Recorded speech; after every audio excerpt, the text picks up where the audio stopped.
Um, Hello again, and this session we're discussing Shantideva's method of exchanging self with others. Um, but before we start, let's, as ever, try to work on developing a sense of motivation. Bodhicitta is ideal, which is this mind to become enlightened for the benefit of all beings, which is exactly what this text so far has been covering. So let's just take a moment to think about our own commitment to developing ourselves, both for the benefit of ourselves and others, and then how we can do something about that and use these minutes, this time, every moment that we have is incredibly precious to us. So we get one chance at it. So each moment we get one chance at.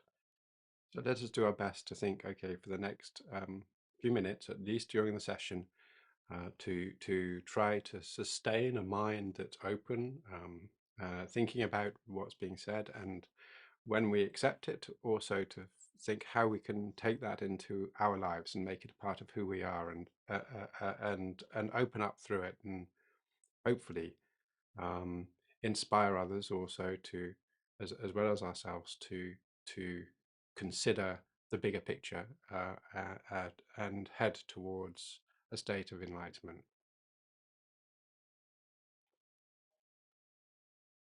Okay, so um, last week we talked about Asanga's seven steps to bodhicitta, the six cause one effect, um, and now Lam Tsongkhapa is really going to introduce us to the second of the two major traditions for developing bodhicitta that's found, and this one stems from Shantideva.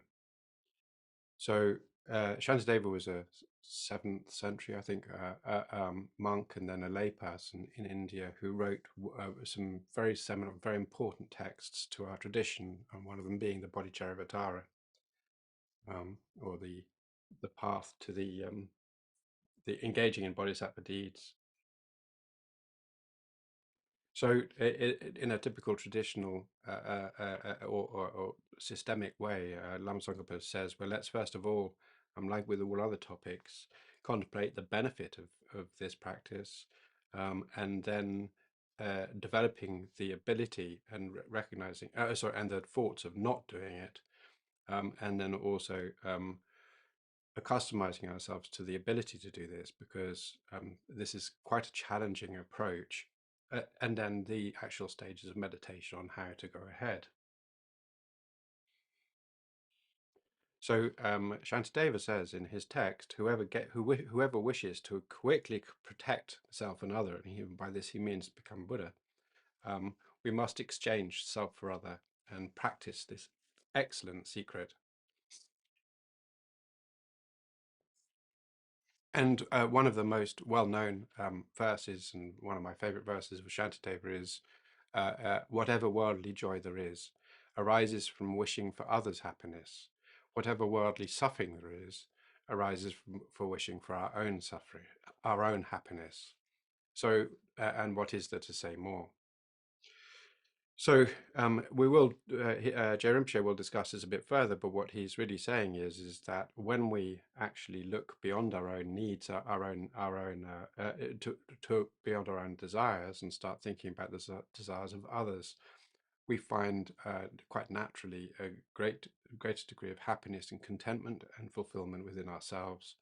We also become quite naturally considered to be renowned or viewed as highly, because we're giving attention and consideration and benefit to other people, other beings. And we can see this even in a very simple way. We can see that this is the case. For instance, if we think, although the view is slightly different, if we think about the benefits that doctors, nurses, vets, and other people who work directly and materially, therapists and so on as well, with those in need, from pain or from suffering or from illness, all of these things, then and how these people who've chosen these paths are respected by society. This gives us an idea. And likewise, teachers as well. So people who help to give us the knowledge and empower us to be able to learn to love learning. These people are deserved of great respect in society. So none of this is particularly unusual at all. And what we're talking about here is Shantideva saying this is where we can find the greatest form of happiness.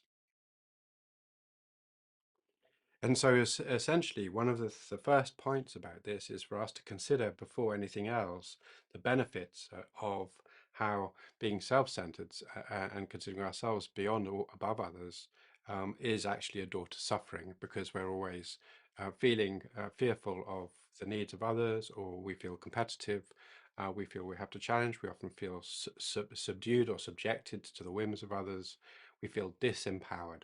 All of these are naturally arising from being self-centered and sort of just thinking about just number one, right? So when we begin to expand ourselves and expand our understanding, then this opens up and we begin to see that actually it's by being other-centered or being other-aware and being considerate of the needs of others that we are losing this sense of self of just what I need or what I want, that one begins to feel a degree of freedom. And this is because we're not, we no longer fear what others want. Instead, we see that as an opportunity. And many other reasons. So we can think about this and we can use our own creative imagination and think all the different varieties of where we can see this being the case. We don't have to constrain ourselves to a set of a list created by Shantideva or by Lama Tsongkhapa or anybody else. We can use this ourselves. And in fact, Je Rinpoche mentions in several points, especially with Shantideva, that Shantideva is using illustrations, not providing us with definitions or exclusive lists. This is illustrative rather than prescriptive in that sense.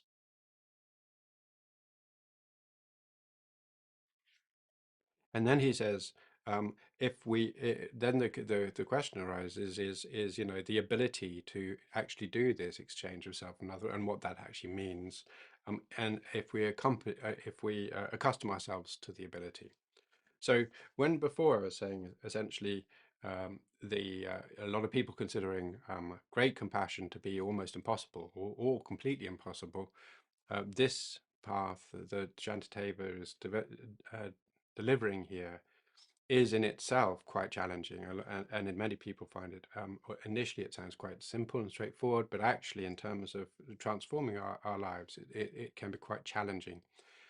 The Asanga's method, which appeals much more to our emotions in terms of our developing an affection for and a relationship with all beings through extension, gradual extension, is not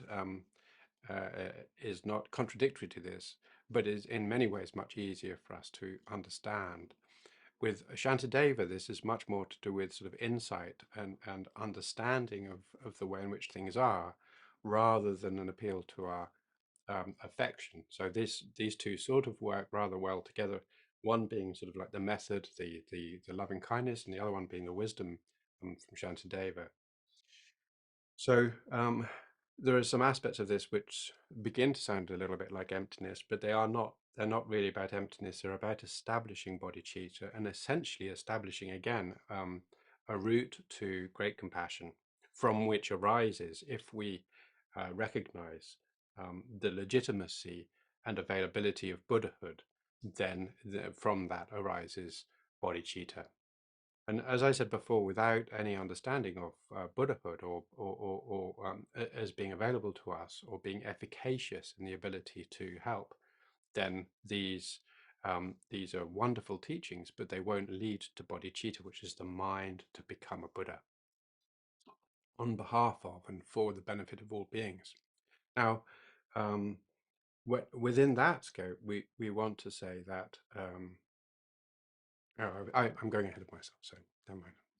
So essentially, he says, what we want to do first of all is become familiar with the idea that and it may have happened to us in the past that an enemy of ours becomes a friend, and he says, when we first hear, hear of or think about the enemy who we've not yet, who's still an enemy to us, then there's some sort of degree of fear or fury or um, discomfort, anyway, arises. So this happens. But later, we may become reconciled, find out that actually the enemy we perceived wasn't present. And then in that case, we become close friends. And this can easily happen. It often happens. And then, when this happens, then this close friend, this new friend, is absent for a few days or a few months. Then we feel this sense of loss. So there's definitely a change. And he says, Jeremsha is pointing out this is exactly as found in one of the sufferings, the sufferings of unreliability in this sense. But he's saying what's actually happening if we look at this particular thing to do with the way in which an enemy becomes a friend is there's a change in our mind of an attitude. Really, the person hasn't changed. So neither I've changed in terms of who I am, they haven't changed in terms of who they are, but essentially what has happened is a change in attitude towards each other. So he says, therefore, if we think about that and can understand and agree with that, then also we can see that currently we have a very sort of um, negligent, if you like, attitude towards others. Now, what does that mean? Well, essentially, if we think about, I give an example from myself in the last few weeks. So 2 weeks ago or so, I used my hand as a spanner and I wrenched my thumb and it hurt a lot. I tore a ligament and it was very painful. And the pain continued and is still present a little bit now. And it dominated so my mood, my mind, and the way in which I was engaging with the world. But meanwhile, of course, there have been people losing their houses, people dying, people suffering from difficult governments, from they're being tortured, they're being raped, they're being murdered. They're having huge numbers of extremely nasty accidents. There are people suffering of cancer. They're in huge amounts of pain sometimes, especially when there's no painkillers available to them. And was I concerned about that? No, I was concerned about my thumb, right? Which is sort of silly in one sense. And this is what Shantideva is saying is when we get so involved in our own little issues that we forget about the bigger issues that there are.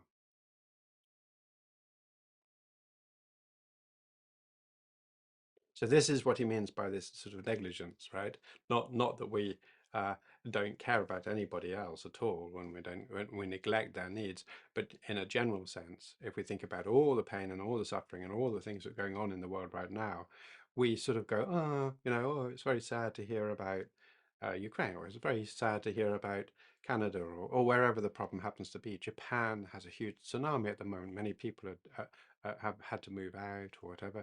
And it's like, oh yeah, yeah. Oh, I didn't know. Oh, that sounds terrible. It's like, and that's it, right? So it's sort of like a, almost like, oh, and that's as far as it goes. Now, when my thumb hurts, it's like not, oh, my thumb. It's like, ah, I can't deal with this. It's so painful. It's just crazy. So in that sense, what we're really trying to do is to say, um, we can begin to notice that the way in which we um, view ourselves and the sensations and the feelings and the things that happen to us and the things we plan for ourselves, it tends to be very, very enriched and very, very immediate and very, very present in our minds. But the way in which we view others and all others is very vague and rather sort of uh, small and less relevant to us. Yeah. So he says, if we're able to change the view that we have from an enemy to a friend, then maybe, and he suggests this is possible, we can also become habituated to viewing um, the way in which we view ourselves as the way we see others, and the way in which we see others as the way we see ourselves. So he's saying that essentially we can develop the same sense of response of pain to ourselves as we currently do to others, and likewise the same sense um, of response to others as we currently do to ourselves. I think I'm repeating myself, but this is a good thing to consider how that would be.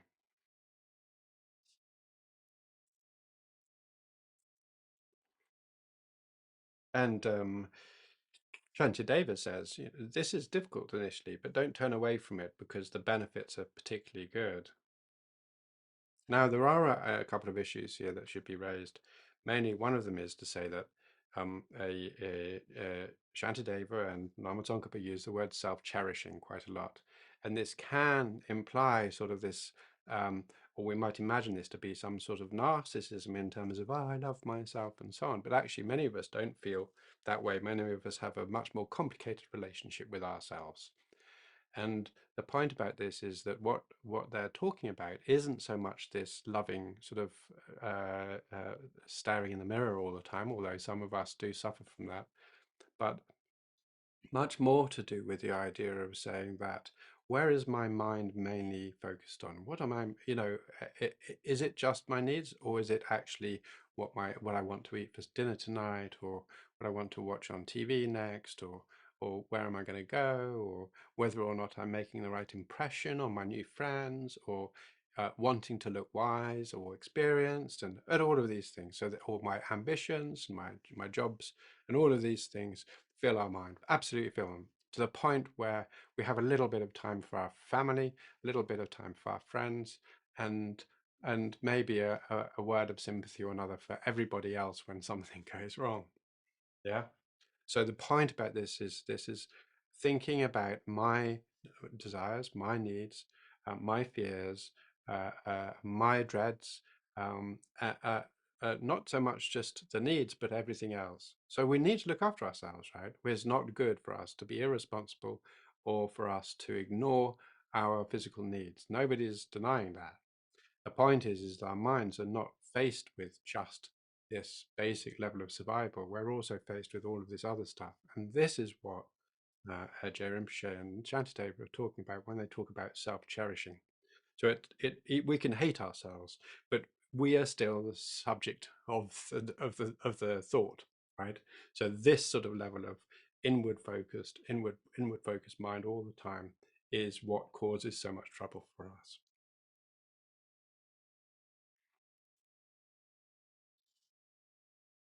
So somebody asked the question, well, since it's somebody else's body, is not my body, how can we develop the same attitude that we have towards that?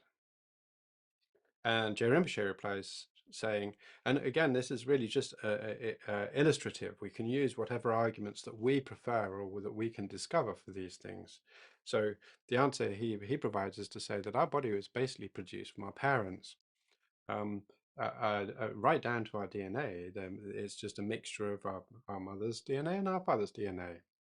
So he says, when we think about it like that, then really we could say, and also then everything else is from food, yeah, all the different food that we eat, and that's what makes it grow. So none of that really is, we can say, is ours in one sense. We think of it as our body, but essentially it was started off by our parents. In fact, the very DNA at the center of each of our cells is inherited from our parents.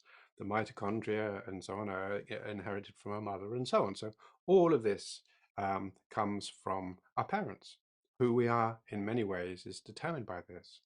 And likewise, a lot of our attitudes come from our society and our family, and likewise then the body itself is made up of all that food, all those plants, all those animals who've sacrificed themselves so that we can grow. Yeah. Then again, we can also look at it and say that a vast amount of our body is made up of bacteria and other small animals from which we cannot survive. We have a symbiotic relationship with bacteria that allows for us to digest. All of these things are going on all the time. And yet we think, my body, my body. So he says, then if we can begin to think a bit this way, then this can help us to sort of think, well, if I'm sort of, or I might be sort of responsible for this collection of various different bits of being still alive, being that's engendered me, being that sacrificed themselves to me, it's a good idea for me to be responsible for that, look after it, make sure it works. But to give it any more attention as it seems a bit pointless. And again, to consider that actually everybody else is exactly the same, is made up from the same way, then why should I necessarily be specific to this particular group? This particular collection has objectively has absolutely no difference from any other collection at all. And he says, if therefore, Shantideva says, therefore, if we can conceive I based on these, on the DNA from my parents, he doesn't say DNA, but he uses the same meaning, then essentially we can condition ourselves also to cherish others, because if I am just made up of the product of my parents and food, then why am I so focused on this, right? So he says, Je Rinpoche says then again that we should need to really reflect again and again. It doesn't have to be in meditation, but we need to remember to keep our minds reflecting on, thinking about, working with the benefits of being other-centered and the faults of being self-centered. And from this, we can then produce from the depths of our heart a great delight in meditating on this, on exchange for self and other. And then because from that faith and understanding of the process, a clear understanding of the process, we can then actually generate it and then become more habituated with it. And that gives us the ability then to achieve bodhicitta, a very, very strong bodhicitta. So the next part of this, which is really the stages of meditation on how to do this. And he says, first of all, let's qualify. When we talk about exchanging self and other, this isn't some sort of inhabiting somebody else's body. It doesn't mean that I'm trying to make me and them all sort of one group.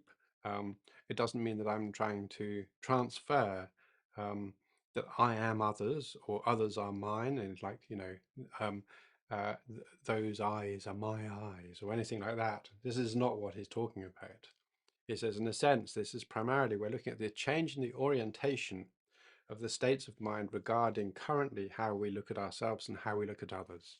So the switch is in terms of thinking, so, you know, let's go back. I think in the very first session, first semester, I talked about the two hands where you can put ourselves in one hand and everybody on the other hand. And we look at that and we can say, well, ask ourselves, which is the most important and which of these two am I thinking about most? So when we begin to realize that it's actually the hand with just a single person on it that we think about most, it sort of feels a little bit embarrassing, I guess, right? And it's like, well, actually, maybe I should be thinking more about this. And in order to do that, we need to be clear that it's how we're spending our time, how we're considering, how we're always thinking about what we're thinking about all the time, not so much trying to change some sort of mystical body and mind exchange or anything like that.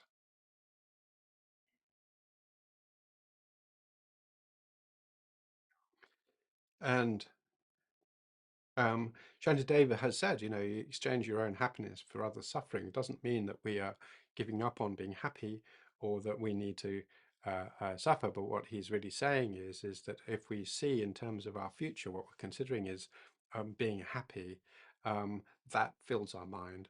And if we're aware of the suffering of others and we accept it in the same way that we would normally accept the suffering of our own, in other words, it would orient us, then that fills our mind. So he's not saying that these two are like we need to drop, drop feeling happy, but drop making it our ambition. And this is basically essentially the important aspect of the motivation of a bodhisattva. Is that, as I've said before, it's this, the fact is when we begin to train in the bodhisattva path and take on the bodhisattva path, we naturally find a much, much more comfortable life. Many, many things that normally would affect us negatively, we're not affected by it anymore. We have often find easy wealth. We find it easier to have good families, we have all sorts of benefits, not always, but sometimes. And these benefits arise. And therefore, if we are looking to ourselves and our own benefits, we are caught in the sort of paradox, which is that we become more comfortable, and that reduces our the sort of the drive for us to continue on our path to enlightenment. So it's this is why one of the reasons why compassion and being aware of the needs of others is the driving force, because the goad, if you like, that keeps us going to Buddhahood. I think I said this last week. So we have the carrot of being a Buddha, and we have the goad of having to think about all the sufferings of all sentient beings. Now, there's an important aspect that I did want to bring up um, about what Buddha is and why Buddha is important. And it may be that Buddha is an idealism. It doesn't really matter for us. What matters is that when we use the word Buddha, which is normally means an awakened one, the point of a fully enlightened Buddha, the object of bodhicitta, or the mind of enlightenment, and the final destination of the bodhisattva, the being who's working towards enlightenment, is a Buddha-like historical Buddha. And from the position of the Theravadins, such Buddhas live a single life and then they end up in peace. But during that, during the journey to that state, they spend 3 universal ages in terms of engaging in practices that benefit all of those they come into contact with, especially, and then as an enlightened being, in the last life, where they are able to turn the wheel of Dharma where it's never been taught before. So this is from a Theravadan position. From a Mahayana position, there is no stillness. The point of enlightenment, of Buddhahood, then we continue forever generating benefit for all beings. So there's a slight distinction between these two, but in the end, regardless, the Bodhisattva path is one where we are working towards spontaneously benefiting all beings. Now, what that means is that if we're not interested in that in the first place, why on earth are we going to be interested in the last place? There's the point about this path is that our actions are already enlightening. They're already equivalent to or similar to the actions of a Buddha. All we are doing is to try to make them grow and grow and grow and become more and more strong. So one of the aspects of bodhicitta and developing great compassion, which is at the basis of both of these particular methodologies, is that it is mimics or is sort of equivalent to the great compassion of a Buddha who works ceaselessly and tirelessly for all beings all the time. Therefore, if our interests were not like that, we wouldn't see any benefit in becoming a Buddha anyway, right? So it's not as if we're looking at having to do this and then forgetting about it. This is training that we need to do in our mind anyway in order to be able to achieve Buddhahood. Right. So going back to the text, then he says, essentially, there are 2 primary obstacles in the training of exchanging self and others. This is Je Rinpoche speaking. He says the first one is when we make mentally, we have a categorical differentiation between people who are ourselves and people who are others. Yeah, so and oneself and others, and we see this as being as different as blue and yellow. So completely different. I'm different to others. And then essentially on that basis, we then sort of say, well, I'm going to do what I can to look after my own happiness and remove my suffering because these belong to me, the blue or the yellow, whichever. And we disregard or don't really consider the happiness and suffering of others because they don't belong to somebody else, right? The yellow and the blue. And he says this, therefore, particularly is a really, really important um, uh, view to dissolve. We can't allow ourselves to have this strong differentiation. And one of the ways, in fact, in the 7 steps of Salingpa, we had from Atisha, we had is this thing about um, uh, extending out from the concept of family. So one of the things that we can recognize, especially as if we're parents, is and or have a very close knit family, is that the pain that we see in our children is almost felt ourselves, right? So in fact, sometimes it's more obvious, more severe than it is for ourselves, and this can extend to our pets, or it can extend to those who we're very close to. So even uh, this, what we can see here is if there were such a blue and yellow case, then we wouldn't really be able to extend or feel or empathize with the pain, immediate pain and suffering of our pets or our family, immediate family, or our children and so on. So in that sense, we can see that really um, the distinction between self and others is not like blue and yellow.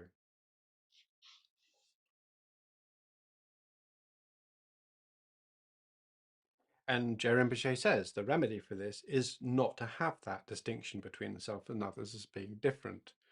And he says one of the ways is there are various different ways of doing, one of them which I've just talked about. He says also we can do it from a point of understanding that self and other are mutually dependent. When we're aware of self, we're aware of other.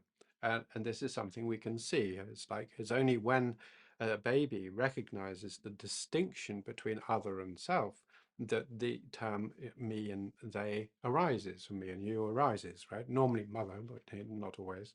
So this sort of division of recognizing this depends upon each other. They depend upon each other.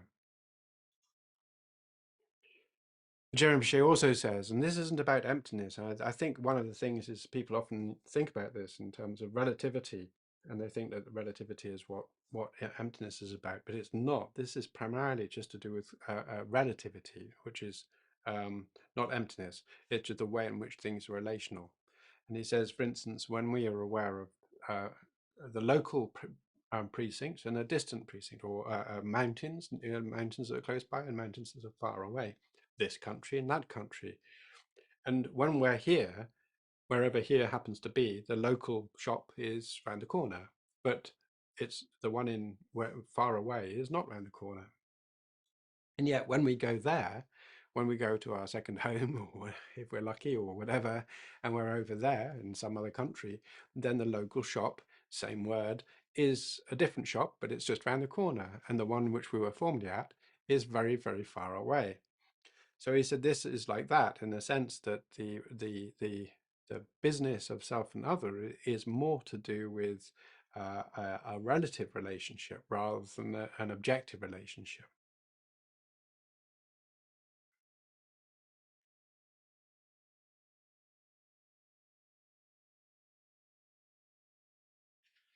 And Lama Tsongkhapa then cites Shantideva again, who says that when we become aware of the equality of self and other, um, then things become much stronger for us and much more easy for us to accommodate.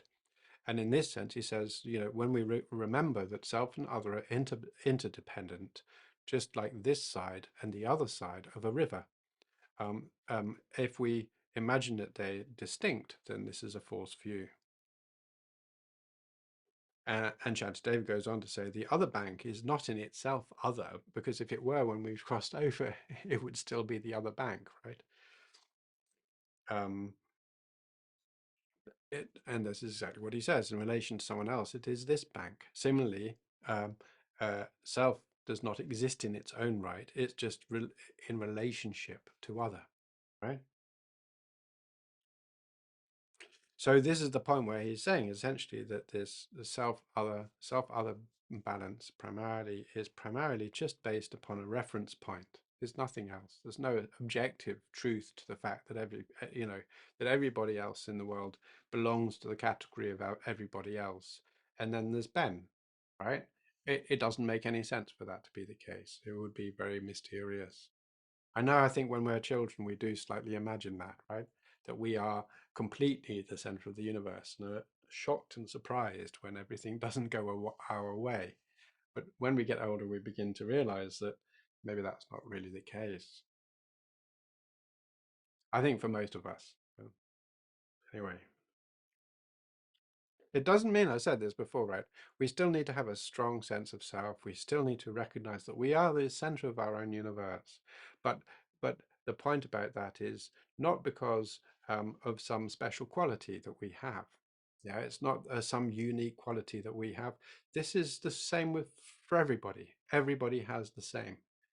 And this, therefore, is to say that we can't differentiate ourselves from others because of this.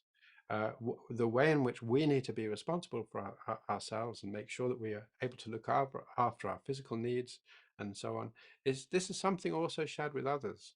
And for us then to think, okay, well, let's say, for instance, I could do with a little bit less and I could help a few others is a great way of looking at the world. If I'm only thinking about what I need or what I want or what I not want or what I would like to do or whatever, and without any regard to others, there's no benefit really.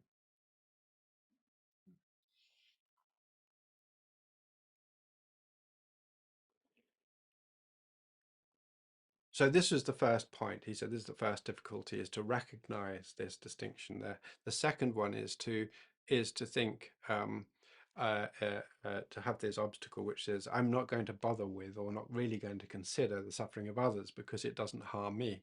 So in a sense, it's only really the only suffering I'm really concerned about is that I can feel, and like my thumb, right? Oh, and everything else really doesn't matter. It's not important because I can't feel it. That is their problem. Yeah. He says this we've got to also eliminate. And again, we're using a lot of logic here, but essentially the idea is to say, um, if we really think this way, then we would never make any savings, right? Because if we were making savings, it would be for some future self, not for me now, right? In fact, some people are like that. Some people never think. They always think, well, I've got it now. I'll burn it. I'll spend it now. I don't need to think about the future. Some people don't think I need to think about they don't think they need to think about a pension. They think they don't need to think about these things because oh, it's some future, yeah, somebody else, right? So some of us are like that, right? But generally, we are thinking, I've got to think about what's happening in my future. I might not live very long. I might die early. But even still, if I do live long, I've got to be ready for that. And that means I need to make sure I need to prepare for these eventualities. So if I have this, the idea that somehow I'm able to meet the needs of or consider the needs of the future self, future Ben, for instance, then why not think about others? Because there's nothing really, this is just a continuum, there's nothing really specific about now and the future, right? And within those traditions which assert rebirth, this is exactly the same as saying, well, I want to have a party this life, I don't really care, I'm just going to have fun, and I can deal with this in my future life, right? So this sort of idea has been similar. And then again, he says, Je Rinpoche is again referring to Shantideva's text, who sort of says, in one sense, it's also exactly the same as if you have a pain in your thumb, or he actually says pain in your foot, and the other hand comes to give it comfort, like this. He says, well, why should this hand do that? It's not feeling the pain, right? It's, no, it's that thumb that's feeling the pain. Why on earth why do I, why should this hand be bothered? Right? And they say, oh, it's my hand. It's like, what? Hang on, what? Whose hand? What, your mum, your dad? A bit of these, some food? Right. So this sort of idea is saying, well, why should we do this, right? And then this is where Rinpoche says, this is basically like old age and youth, and if we think about former and future lives, or we think about different parts of our body, or the time and distance and so on, we think about these things, they're just illustrations. We can also say, even the morning and the evening. Why should I be preparing supper for this evening when that's going to be some future Ben who's going to be eating it, right? So this idea is saying essentially we can do that. And then somebody says, one of his students says, you know, but look, old age and youth belong to the same continuum, and the foot and the hand belong to the same collection. And therefore, it's not the same as self and other. And this is where we begin to get into some logic that's sort of reminiscent of some of the emptiness stuff. But he says basically, if we think about continuum, this is really just a designation of many separate individual moments, right? Every moment we get once, every moment we experience once, right? So there, in that sense, why are we concerned with what's happening in the future? Hmm? And then he says again, if we think about this in terms of a collection, he says, well, where does that collection end? In the end, it's just a designation. It's just a designation, meaning it's just a term that we use. It's just a relative collection that is used for semantic purposes or linguistic purposes. So let's not be mistaken. We're not suggesting that we don't care about ourselves in the future. We're saying precisely the opposite. We're saying not only should we care about ourselves in the future, but we should care about everybody too, right? So it's not like we're saying just give up and part A, right? We're saying instead what we want to do is to be more aware of and more responsible for and go beyond just our this particular collection, this particular continuum.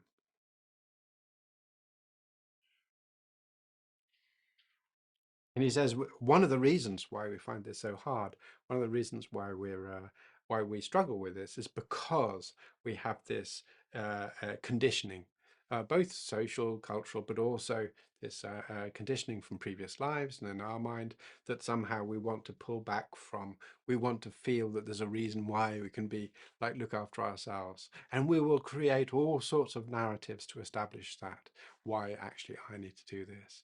And when we're in training, especially when we're training in extension self and others and bodhicitta, we can see these naturally arising very, very easily, right? I mean, really easily. You can see, oh well, you know, I need to buy a new iPhone because la la la la la. It's like, really? Okay, or whatever it happens to be, right? So these sorts of these sort of ideas is like, oh yeah, I know, yeah. And we can find ourselves using all sorts of circuitous reasons to try to justify this because it's like, but in fact, this is because we want to gravitate towards these of normal view, these sort of non-spiritual sort of self-centered views, right?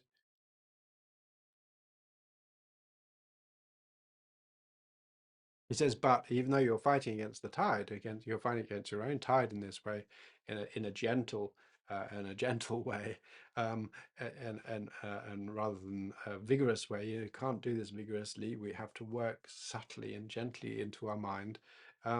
We begin to rub away at this attitude towards developing a sense of finding others' suffering unbearable, right? And when in comparison to whatever small amount of suffering we have, it is nothing compared to the sum of the suffering that's happening right now, every single minute across the universe.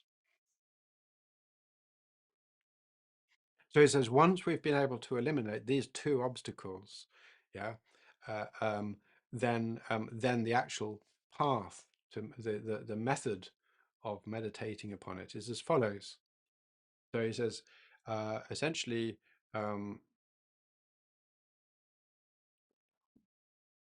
what we are going to talk about is, and we mentioned this last semester in terms of the 12 interdependent links, is that what binds us to samsara is self-cherishing, right? Cherishing, self-grasping rather, sorry, self-grasping, grasping onto the self as something worthwhile holding on to. And with that comes self-cherishing of wanting to look after, wanting to meet the, meet the desires and the fears and so on of the self. Yeah. So the self-cherishing attitude is built into this self-grasping mind. Self-grasping arises from ignorance. Self-cherishing is derived from or arises from that ignorance. And he says,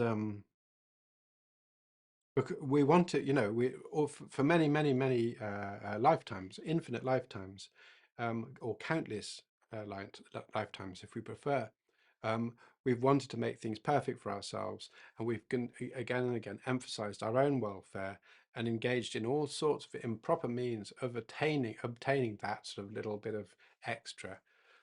And when we do that, we actually fail. We find ourselves failing again and again and again, because built into that is a mistaken understanding, a mistaken view, and a mistaken action. And we're not aware of the fact that actually this is a cause of suffering for us. We can see this in many ways. I mean, this isn't sort of some sort of just world hypothesis where everything in it ends up being just. This is because essentially when we do something that involves uh, taking advantage of others, where we're disempowering others, we then have to live with our own mental consequences of that. Now, we may feel like, oh, I'm fine with it. It's absolutely fine for me. But underneath is this self-justification going on. It's an uneasy rest. It's never very easy to accept these things, that one's done these things. And the more critical these things are, the more strong they are. So we can see that very clearly. So within that is like, if we're trying to train ourselves in terms of meditation and so on, our minds will not rest. So it's very important for us to develop this sense of fairness and decency, honesty, and so on, integrity, such that we may develop this calm mind.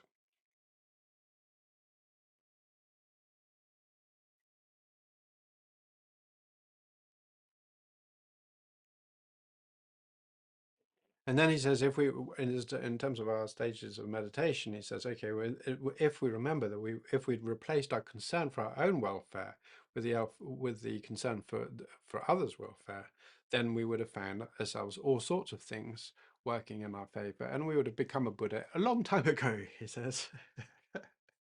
And we would have accomplished everything. So he said, you know, if we'd been not on the right path originally, we'd be enlightened already. So don't give ourselves too hard a time, but now it's time to stop. Yeah. Now it's time to get this thing sorted out and stop spending our time uselessly and laboring for no purpose in this sort of sense.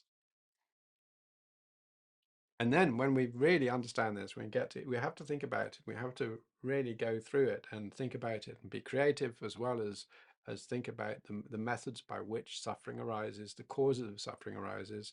Then we can sort of say, okay, I understand the fault that lies in self-cherishing, right? And the benefit of cherishing others, or all others, right? So that this is really important. This is essentially, we've got to recognize that fault. And then, with great effort, we work on, we are determined to, and we try to engage in relying on mindfulness and vigilance, again, to discontinue my present self-cherishing behavior and my self-cherishing attitude, and instead, which is actually my great enemy, and instead flip it and cut, and sort of also for and cut the potential self-cherishing to arise. Um, and then consider the needs of others as well.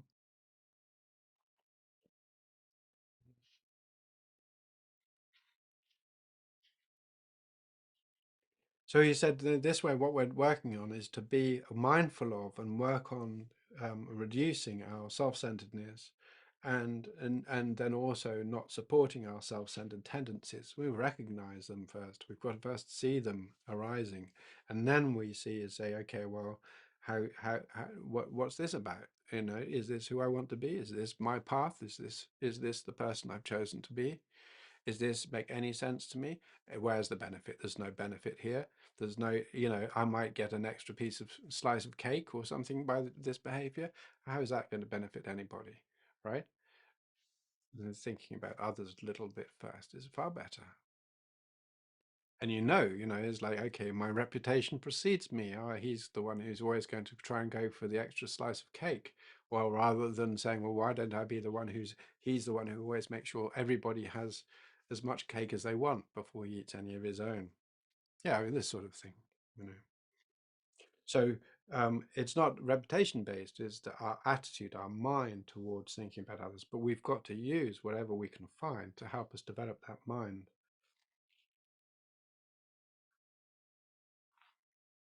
but we don't want to lie. Yeah, we're not trying to pretend to be something that we're not. We can't lie to ourselves, really. We've got to be very, very strong in terms of what it is we're doing. We're looking to change our mind. There's no sort of, fake Buddha passport that sort of gets you in. You've got to really do the work. We've got to do the work in ourselves.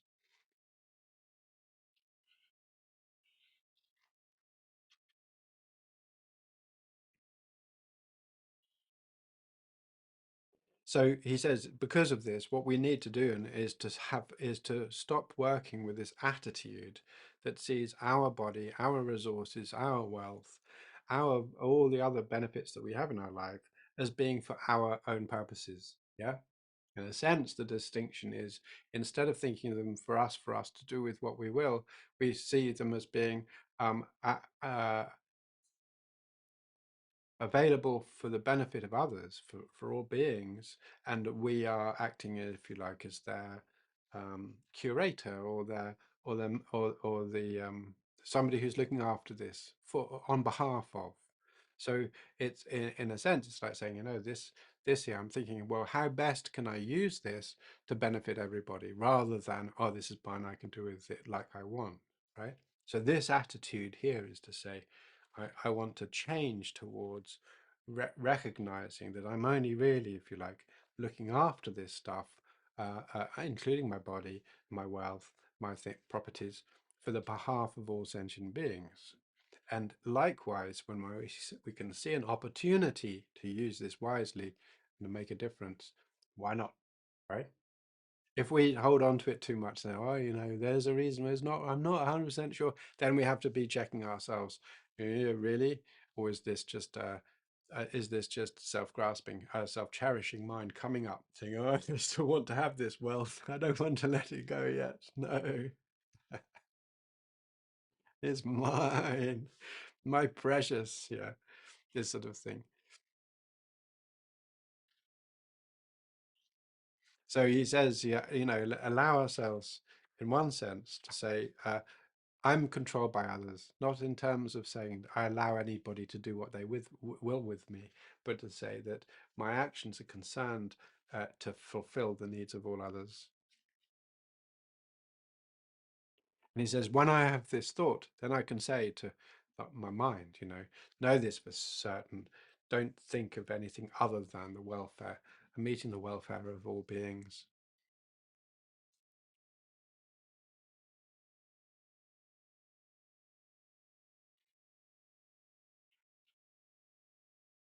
And he says, Je Rinpoche says, if we begin to lose that thought, that our body and so on are for the benefit of all beings, and they think that they're for our own benefit or our own joy or our own elevation or our own, glory or our own, to make ourselves more desirable, all of these sorts of things, or even worse, if we see them as ways of being able to cause harm, verbal or anything else, or mental harm to others, like, oh yeah, I don't like them, I'll do something about that, then we must stop this way of thinking completely.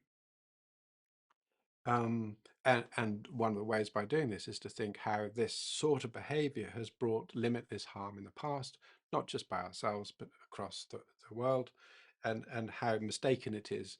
Uh, um, how mistaken it is for us in terms of our view of understanding what it means to be helpful. Yeah. So being helpful requires us to stop thinking about our own benefits. Yeah.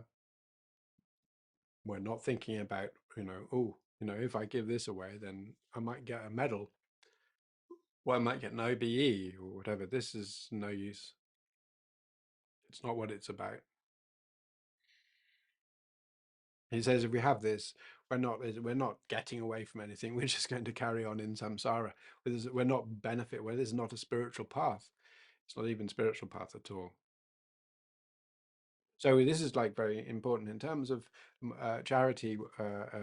Sometimes you have donators who giving or creating charities to give lots of money to help people. Is their motives are sometimes very good, but sometimes they're not. Sometimes they're actually because they want to avoid paying tax, or they want to get some sort of knighthood or OBE or recognition, or they want to be remembered as being great people and have statues put up in their name. So this sort of ambition, this sort of personal, like I want to be secure in my future in terms of how people remember me, is missing the point completely. Yeah, and that's really very relevant.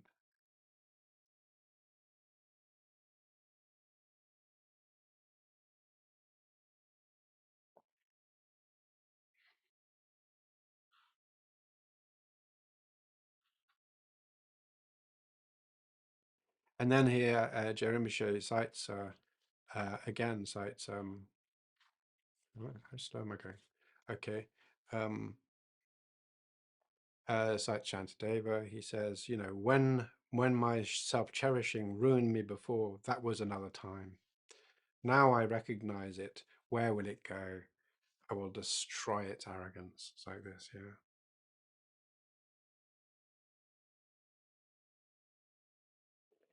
And these verses are very powerful, and it's very good to look at the commentary, the text and the commentary, the beautiful poetry of this of Shantideva, of which Je Rinpoche is citing much here, which I'm not doing every single verse. So the point about this is that there's a really nice visionary approach that Shantideva's offers, and again he has this way of being using quite sometimes extreme views, but these views are what helped him, and the purpose of them is to generate these minds, not something else. So we're not really working at some sort of philosophical level or trying to establish some tenets or grounds of belief here. What we're doing is trying to engage in these particular perspectives, these particular thought processes that help us develop this mind, right? This powerful mind of compassion. Remember, just in the same way, the Salingpa's path, um, he says that the quality of determining the quality of our bodhicitta and of our spiritual path, the mind, is to do with determining the degree of love and cherishing nature we have to all sentient beings, the great compassion. So this itself is exactly the same, which is using a different methodology.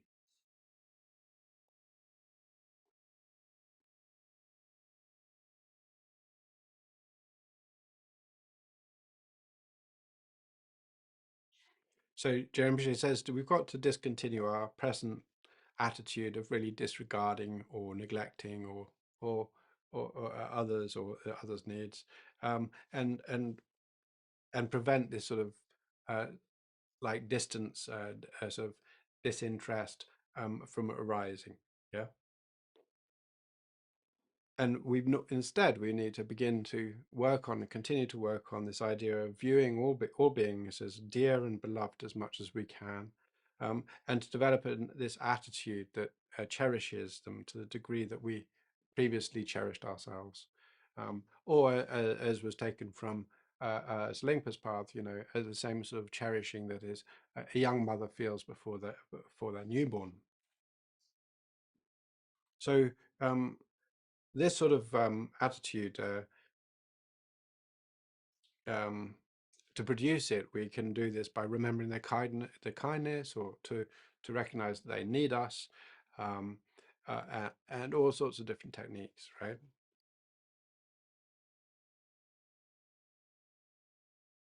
And Jeremy says again, agriculturally, but you know, a typical analogy is as once we can see that sowing healthy seeds in good on a good fertile field, it's easy to reap a good and abundant harvest if the weather is good.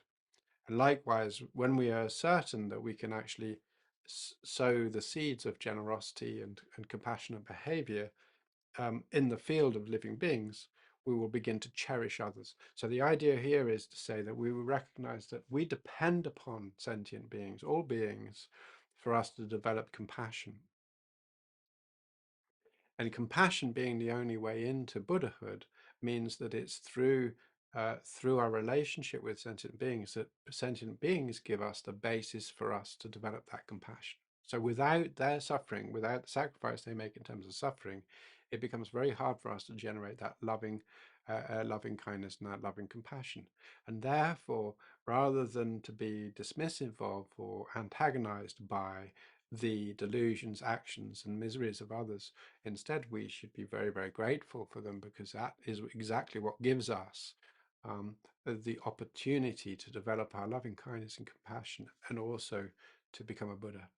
So this is another way of thinking about how we can cherish others and give very, very strong respect and loving attention to others for being, if you like, our guide. Yeah. Not in terms of what they say or what they do, which can be all sorts of weird, strange things, because their minds are infected by all sorts of wrong views, but because they are blind, and because they're in a state of suffering, they provide us with that code, and therefore why should we not feel love for them?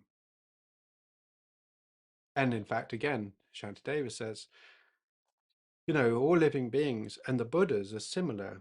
It is only from these two, that we are able to achieve the qualities of a Buddha ourselves. How is it that we might not respect living beings just as we respect the Buddhas?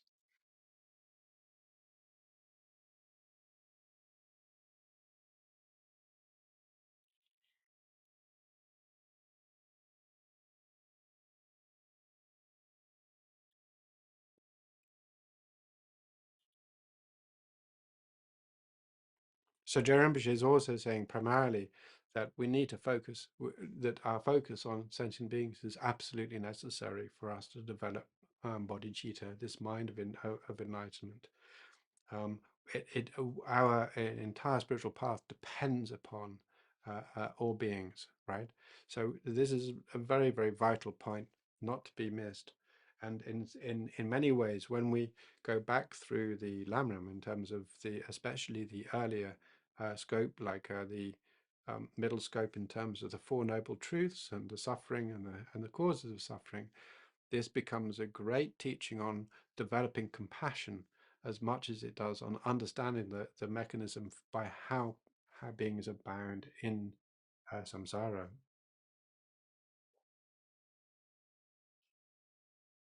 So it's only through the behavior and our actions in relationship to all sentient beings that it is possible for us to achieve Buddhahood.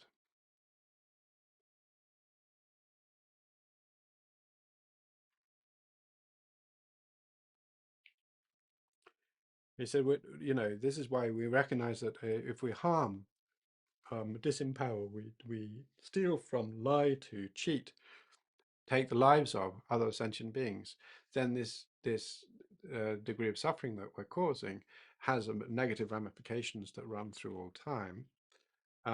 Then, and also, if we recognize that by being generous, giving, helping, improving, and bringing happiness to sentient beings, even one or two, then uh, this has a net benefit to the universe across all time and ourselves. So this point of view is to say that it benefits us in our lives now, it benefits in our future, it benefits in the future of the world, it benefits in terms of the universe. In this sense, it doesn't make any sense for us, just even without having to adopt a view of future lives or karma, we can see the benefit on society, on humanity, on the world, of meeting these particular requirements. So even in this life, and this is Buddha himself said, if there is no future life, then this practice benefits us.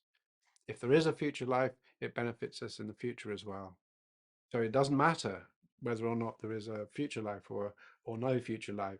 We still need to be able to consider what's the best thing to do, and this helps.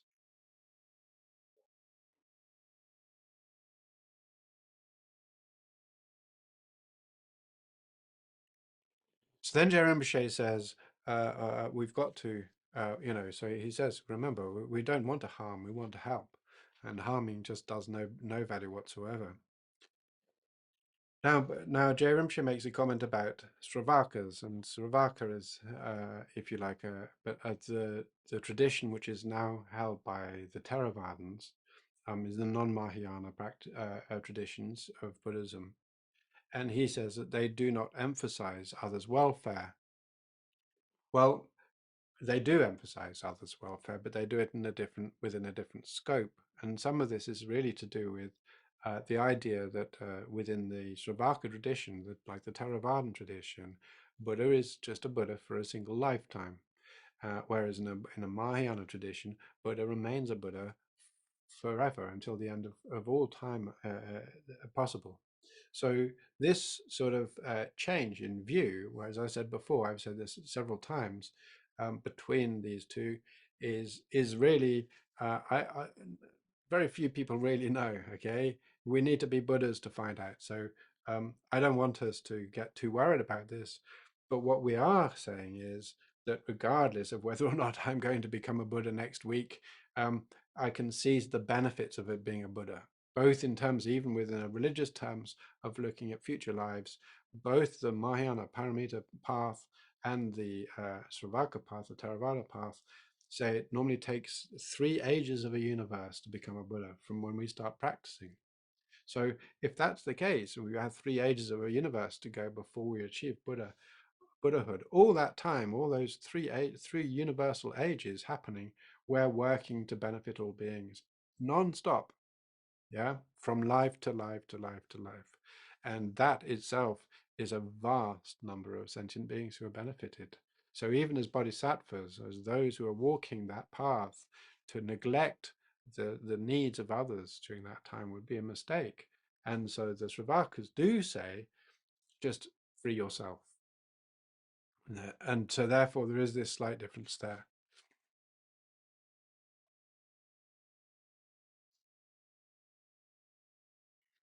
And Jerry Rinpoche says once we understand this, then basically there shouldn't be an instant where we would be attached to being thinking about our own welfare, even as a Sravaka. Now, I'm not going to. I know there's a difference in terms of the traditions, but my belief is that actually any a path to Buddhahood or to enlightenment is valid and good. There's nothing wrong with these, and I think Jerry Rinpoche says and feels the same way. But what he's saying is, in terms of the development of bodhicitta, is that we are going to develop this sense of responsibility arising from great compassion, which is second to none. And this power is really beautiful in its manifestation, and it helps us in our journey to enlightenment. So one of the distinctions one can possibly make is that within the Theravadan tradition, it is our suffering of samsara which is the goad to become enlightened, whereas with the Mahayana tradition, it is the suffering of all beings which is the goad for us to become enlightened.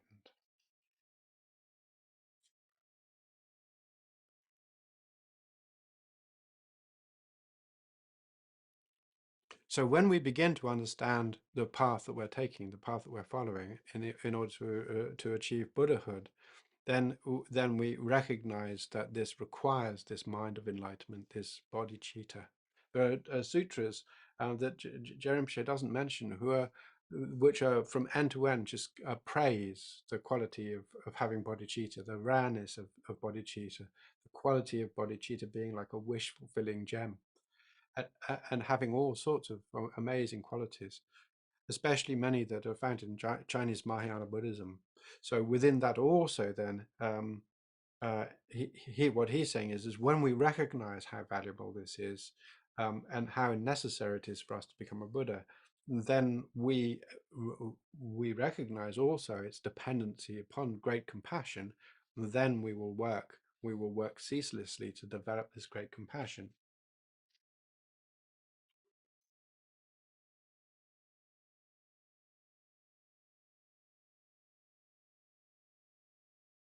He says, once we've stabilized this, as Shantideva says, once we've stabilized this through conditioning ourselves, initially where we might be terrified by the suffering of others and the whole place of being in samsara, essentially because of the strength of our conviction and wishing to help, we will even give up some state of bliss that we could find ourselves and enter into the hells themselves in order to benefit others. So this is rather like, I think a few weeks ago we talked about how the father helps his child out of a cesspit filled with shit, right? So he while everybody else was, oh, poor boy, he's the one who goes down, doesn't even think about himself, brings that child out of the shit.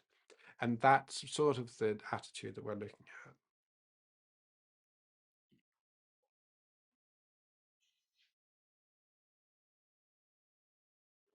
And then Rinpoche says, look, Tibet, Atisha, when he came to Tibet, he said Tibet has this sort of uses this word bodhisattva, but they don't even know how to train in compassion. And then somebody asked him, so, well, how should they practice? And he said, well, you've got to start in stages from the beginning. You've got to develop compassion before you can be a bodhisattva. And then one of his students said, uh, or another teacher said, Shabopa and I, he's called Langri.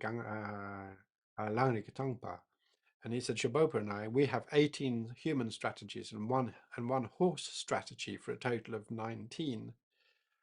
Now, the 18 is sort of means just a major rather than a specific number. So is that really, he said, we have a human strategy and we have a horse strategy.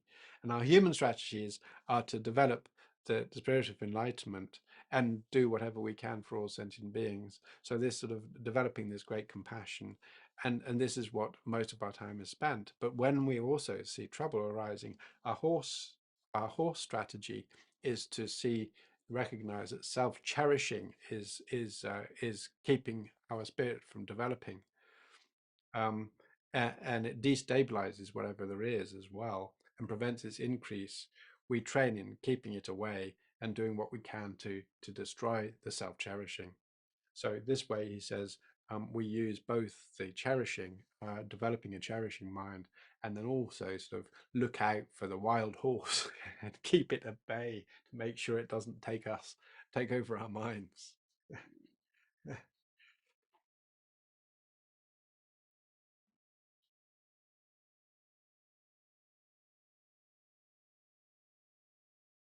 So he also, as Kamlongpa says, and this is again looking at ways of thinking about this. He says, this is a sort of 11th, 12th century Tibetan practitioner.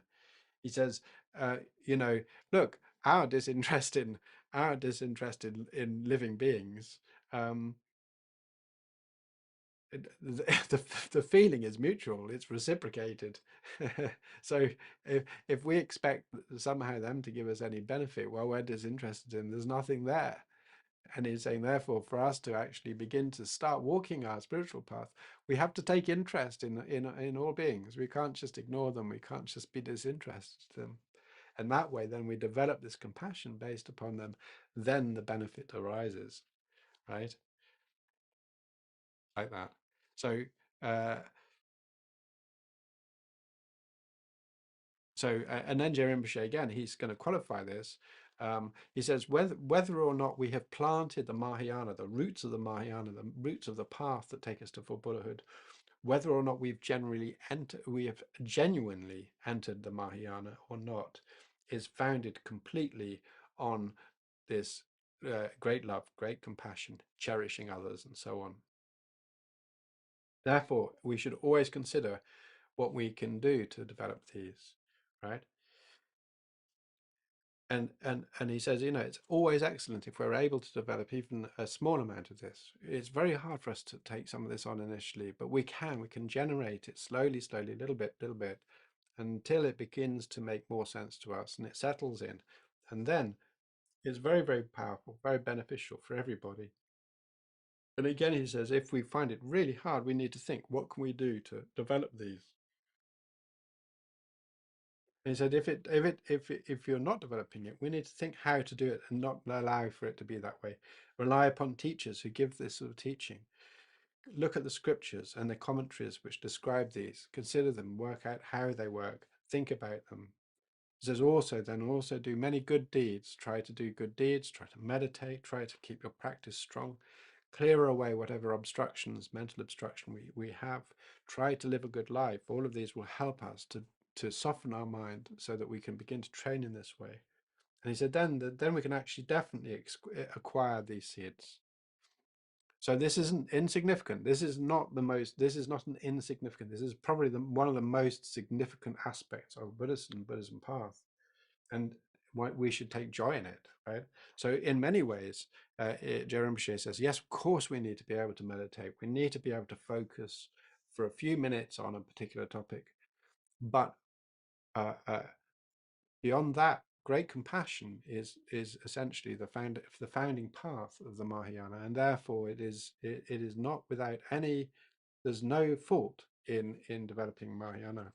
And he says again somewhere else, earlier on, he says, like, um, um,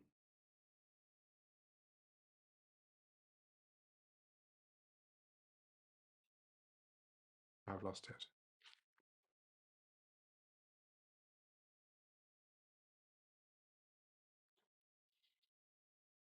Anyway, we need to work on it, yeah, not to feel too diminished by it, but it's a life task, and it's worthwhile considering and continuing to do and work on as best as we can, because essentially the body, this great compassion and bodhicitta is the basis of our path and the basis of our ability to act upon that path.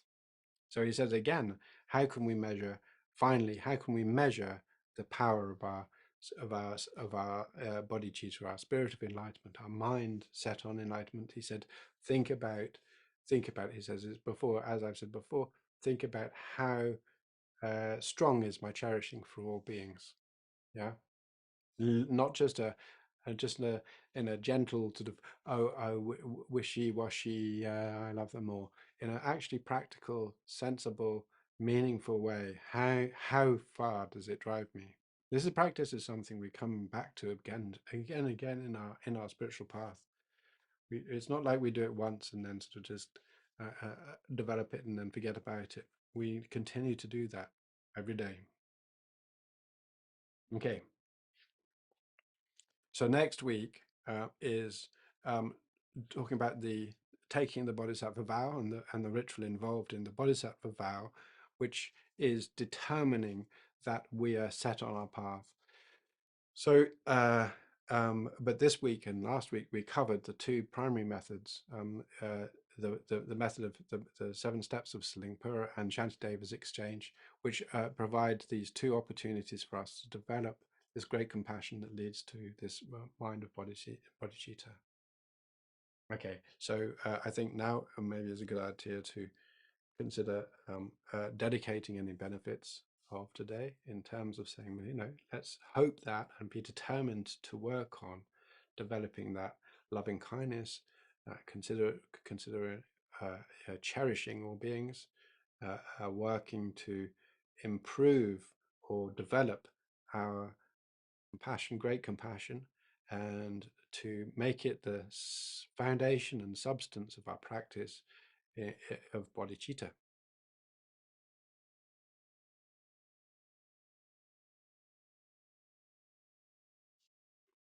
And then let's just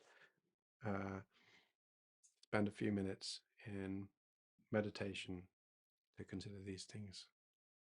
Maybe just generate a sense of maybe one of the aspects of exchanging self with others, about why really in many ways we've got no reason not to consider the suffering of everybody.